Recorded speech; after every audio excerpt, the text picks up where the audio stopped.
Frick! It's all going off already, and I just recorded it. Yeah. Severe thunderstorm warning for southern Cherokee County in north-central Georgia, northeastern Cobb County in north-central Georgia, northeastern Fulton County in north-central Georgia, until 4:15 p.m. Eastern Daylight Time. At 3:30 p.m. Eastern Daylight Time, a severe thunderstorm was located over Hoggett Park, or 8 miles southwest of Canton, moving east at 15 miles per hour. Let me turn the light. Hazard, 60 miles per hour wind gusts and quarter-size hail. Source, radar indicated. Impact, hail damage to vehicles is expected. Expect wind damage to roofs, siding, and trees.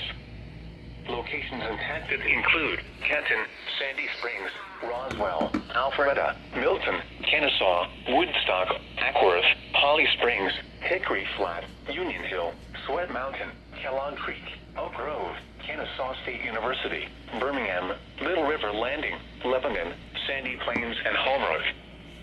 For your protection, move to an interior room on the lowest floor of a building. If you see wind damage, hail, or flooding, wait until the storm has passed, and then call the National Weather Service toll-free at 1-866-7-634-4666 or tweet us your report at NWS Atlanta.